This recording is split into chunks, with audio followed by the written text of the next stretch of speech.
उसको सिर्फ आप अपनी बेटी या बहन तक सीमित मत करिए। उसको सोचिए कि ये जो हमारी बेटी बैठी है, कल बहन सुश्री कुमारी मायावती जी की तरह मुख्यमंत्री भी बन सकती है। माता सावित्रीबाई फुले जी की तरह ये भी विद्यालय और विश्वविद्यालय चला सकती है। किसी और के लिए नहीं बोल रहा है, वो बोल रहे थे आप अपने पहले घर में इक्वालिटी का माहौल बनाइए। संविधान में तो उन्होंने लिख दिया सरकारों से तो हम हक अधिकार से छीन लेंगे क्या, लेकिन अपने घर के अंदर हमने बहन बेटियों माताओं को उसी तरीके का अधिकार दिया है। भविष्य में आप आगे बढ़िए, दुनियादारी को समझिए। आपको भी विधायक बनना है, आपको भी एमएलए एमपी बनना है। जिस दिन आप कहोगे आपकी बेटी आपकी पत्नी के अंदर वो कॉन्फिडेंस होगा, मैं दावे के साथ कहती हूँ, वो परिवार भी चला लेगी, वो समाज भी चला लेगी, आपकी जिम्मेदारियां भी कम हो जाएंगी।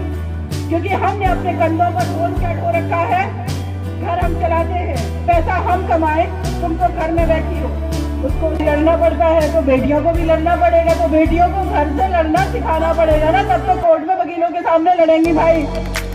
तो लड़ना सिखाइए। और आप लोगों को मैं बता रही हूँ, हाथरस केस का जनवरी महीने में निर्णय आने वाला है। फाइनल आर्गुमेंट पे केस आ चुका है। जब मैं उस कोर्ट रूम में थी, आपकी बहन ये अकेली थी हाथरस में, मैं केस को अटेंड करने जाती हूँ।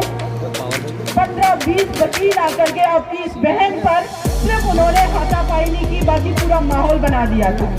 जज को तुरंत ऑर्डर करना पड़ा कि सीमा मैडम को और उनके क्लाइंट को पुलिस घेरे में लिया जाए। कोर्ट रूम के अंदर 5 कांस्टेबलों के घेरे में हम लोगों को लिया गया, लेकिन मैं अकेले भिड़ गई।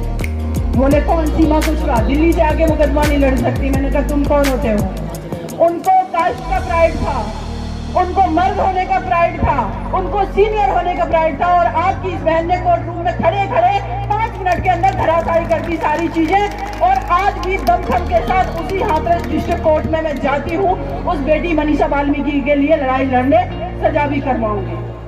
तो ये ताकत, ये बल आपकी बेटी को, आपके बेटों को आपके घर से मिलेगा। उसको सिर्फ आप अपनी पत्नी मत समझिए, उसको समझिए एक इंसान। उसको सिर्फ आप अपनी बेटी या बहन तक सीमित मत करिए। उसको सोचिए कि ये जो हमारी बेटी बैठी है, कल बहन सुश्री कुमारी मायावती जी की तरह मुख्यमंत्री भी बन सकती है। माता सावित्रीबाई फुले जी की तरह ये भी विद्यालय और विश्वविद्यालय चला सकती है। जिस दिन ये चीज आपके दिमाग में आ गई, आप बेटों के बराबर अपनी बेटी की देखभाल करेंगे, उसको इक्वल मौका देंगे। क्योंकि बाबा साहब ने ही तो कहा था कि अगर किसी समाज को आपको देखना है कि उसने कितनी तरक्की की है, तो उस समाज की महिलाओं को उनकी दिशा देख लीजिए। तो फिर इसका मतलब है हम हमारे बाबा साहब के फॉलोअर हैं। तो उन्होंने जो सिद्धांत दिए, उन्होंने जो प्रिंसिपल दिए हैं, वो किसी और के लिए नहीं बोल रहा है।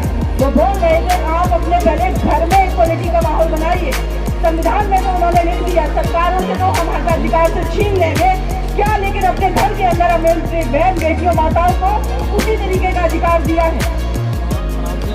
मैं दावे के साथ कहती हूँ, अभी भी 90% ऐसे परिवार हैं जो अभी भी अपने घर की स्त्रियों को बराबर लेवल पे नहीं नापते। वो अभी भी यही समझते हैं कि जब मैं ऑफिस से वापस आऊँ, बिजनेस करके वापस आऊँ, आप मेरे कपड़े उठाएं, कपड़े धुलें, किचन में जाएं। एक बार अपनी पत्नी का, अपनी बेटी का हाथ पकड़ करके बैठा लिए और उससे कहिए कि देश की इकोनॉमी ये हालात में है, आपको बेटा हो सकता है भविष्य में आप आगे बढ़िए, दुनियादारी को समझिए। आपको भी विधायक बनना है, आपको भी एमएलए एमपी बनना है। जिस दिन आप कहोगे आपकी बेटी आपकी पत्नी के अंदर वो कॉन्फिडेंस होगा, मैं दावे के साथ कहती हूँ, वो परिवार भी चला लेगी, वो समाज भी चला लेगी, आपकी जिम्मेदारियां भी कम हो जाएंगी। क्योंकि हमने अपने कंधों पर बोझ क्या ढो रखा है, घर हम चलाते हैं, पैसा हम कमाए, तुम तो घर में बैठी हो। उसको उस काबिल को बनने दो, उसको उस काबिल मौका दे दो, आपका वजन कम कर देगी, आपकी जिम्मेदारियां घटा देगी। तो आप भी समाज के लिए, मिशन के लिए तत्पर होकर के टाइम दे के काम करेंगे। हिस्सेदारी, भागीदारी, वो पार्टनर है आपकी, चाहे वो बेटी हो चाहे पत्नी हो। इस पार्टनरशिप को समझिए और इस पार्टनरशिप को समझते हुए उसको भी आगे करिए। मिशन दिन दूना रात चौगुना ना बढ़ जाए तो मेरा नाम भी सीमा नहीं। क्योंकि मैंने देखा ऐसे परिवारों को जहां पर बेटियों को, पत्नियों को इक्वल मौका दिया गया है, बच्चे भी एजुकेटेड हुए हैं, जागरूक हुए हैं और वो परिवार बहुत आगे चला गया है। अभी आज ही में देख लीजिए, राजकुमार जी हैं दिल्ली में, बीएसपी में वो हैं, वो किसी भी पार्टी से होते, डजंट मैटर मेरे लिए। लेकिन आज मैं देख रही हूँ उनकी बेटी टोरंटो कनाडा जा रही है पढ़ने के लिए, एयरपोर्ट पे हंसते हुए जा रही है। कॉन्फिडेंस फील होता है भाई, मेरी बेटियां कनाडा जा रही हैं पढ़ने के लिए, कोर्स करने के लिए। कल को जब वापस आएगी, क्या वो बेटी सिर्फ उस परिवार के लिए कंट्रीब्यूट करेगी? आपके समाज के लिए भी करेगी और देश के लिए भी करेगी। वो देश की पूंजी है, देश का संसाधन है, जो आपके घर में सिर्फ आपने जिसको पत्नी और बेटी और बहन के रूप में समझा हुआ है। तो आगे मैं यही कहूँगी कि वो बाबा साहब भी आगे बढ़ होते तो वो भी यही कहते कि एक कदम और आगे बढ़ करके।